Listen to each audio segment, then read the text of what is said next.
La biodiversité, un mot qu'on entend au quotidien. Mais de quoi parle-t-on exactement? Comment l'observe-t-on? À quel niveau l'étudie-t-on? Quelle est son origine? Quelle est son histoire? Quel est son devenir? Quelle est sa dynamique? Voilà des questions qui méritent des réponses. Dans cette vidéo, nous aborderons surtout les différents niveaux d'observation de la biodiversité. Et ça sera l'occasion également de faire quelques rappels de collège sur des notions importantes pour aborder ce thème.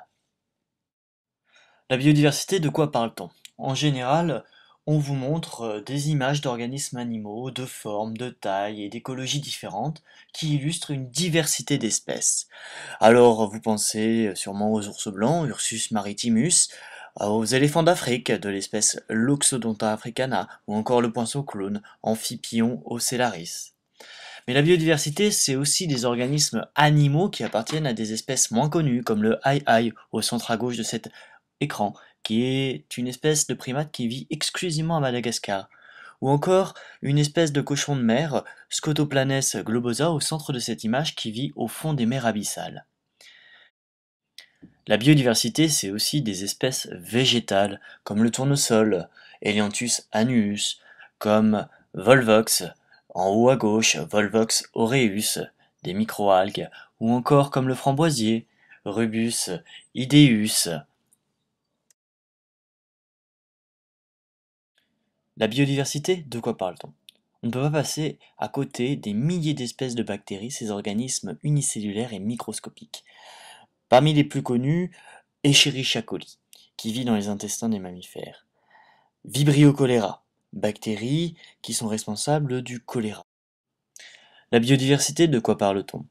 On ne peut pas non plus oublier les champignons. Des milliers d'espèces aux formes et aux caractères différents qui vivent dans les sols, sur les troncs, sur nos toitures, qui forment des associations avec des algues ou avec des bactéries pour former les lichens, ou encore des champignons que l'on trouve dans nos aliments, par exemple dans le roquefort, Penicillium roqueforti. Tout ce qu'on a vu jusqu'à présent, ça illustre un niveau de la biodiversité, la diversité des formes de vie en fait, et c'est ce qu'on appelle la diversité des espèces.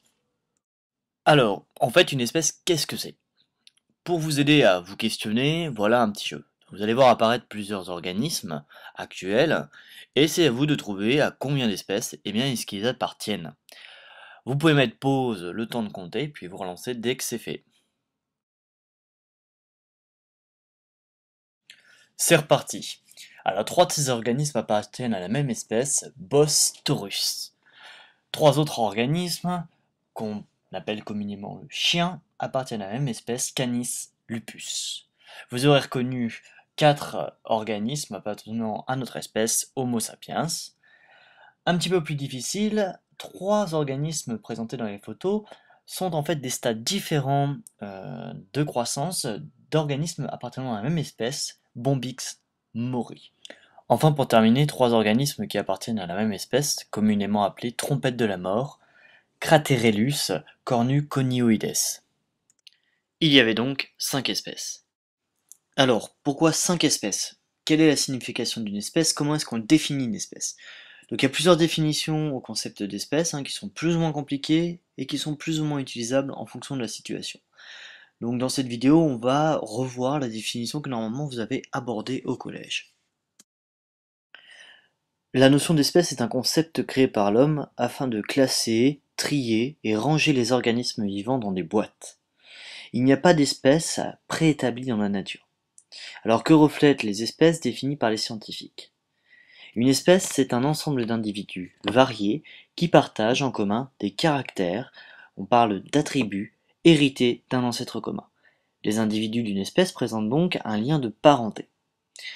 Une espèce, c'est un groupe d'individus qui évoluent conjointement sur le plan héréditaire.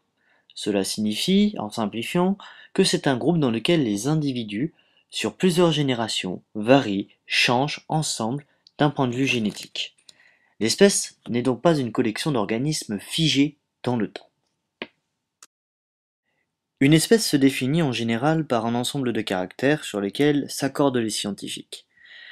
Cependant, en fonction des méthodes utilisées et des caractères retenus, il arrive que certains individus, classés d'abord dans une même espèce, soient finalement dispatchés dans deux espèces, et vice-versa.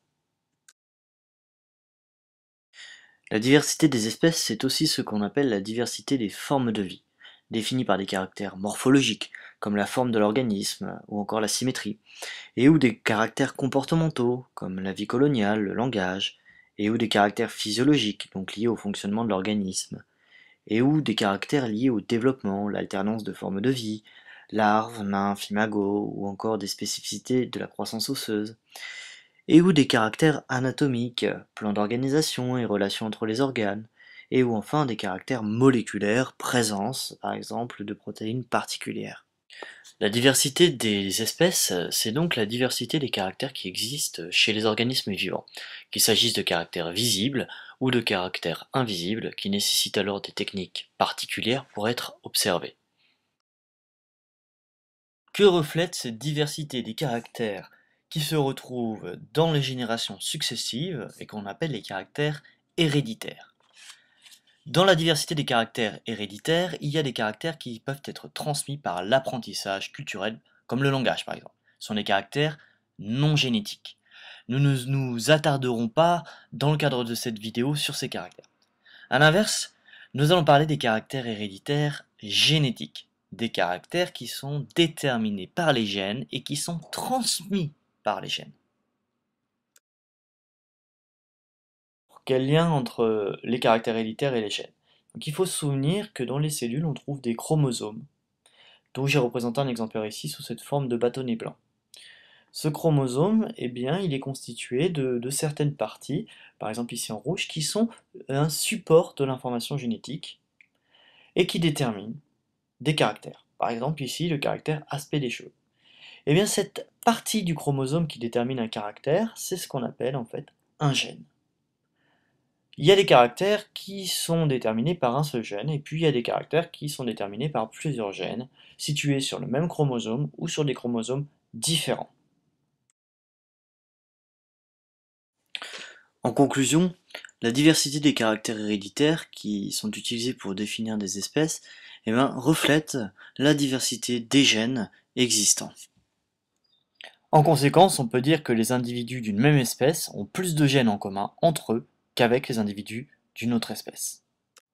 Ainsi, le premier niveau d'étude de la biodiversité correspond à la diversité des espèces.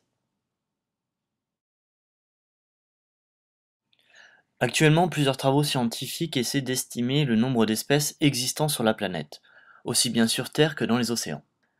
L'une d'entre elles que je vous présente ici estime que l'on a découvert à peu près 1 500 000 espèces et qu'il reste près de 11 millions d'espèces à découvrir. L'une des limites de cette étude est évidemment liée à la définition même de l'espèce. De plus, il est tout à fait envisageable que certains organismes que l'on aurait classés dans une espèce disparaissent, alors que d'autres organismes qui appartiendraient à une autre espèce non encore envisagée apparaissent sans même qu'on s'en rende compte. Chaque individu présente des caractères de son espèce avec des variations qui lui sont propres. C'est un autre aspect de la biodiversité, la diversité au sein des espèces. Tous les individus ne sont pas des clones, ils varient par leur taille, par la couleur de leurs yeux, par la forme de leur nez, de leurs oreilles, etc. Alors comment expliquer la diversité au sein d'une espèce? Ça revient à comment expliquer la diversité des formes, des caractères. Prenons par exemple un caractère héréditaire, la couleur des yeux. L'iris peut être bleu, ce qui donnera des yeux bleus, ou l'iris peut être brun, ce qui donnera des yeux bruns. Yeux bleus, yeux bruns, ce sont deux traits de caractère différents, deux variants d'un même caractère. Ce caractère, couleur des yeux, il est déterminé par le gène EYCL3 situé sur le chromosome 15. Alors comment expliquer qu'un même gène puisse déterminer deux variants différents d'un même caractère? Eh bien dans les faits, il existe une version du gène EYCL3 qui détermine le trait de caractère yeux bleus, et une deuxième version de ce même gène qui détermine le trait de caractère yeux bruns. Cette première version est l'allèle 1 du gène, la deuxième version est l'allèle 2 du gène. Donc les allèles, en fait, ce sont les versions différentes d'un même gène.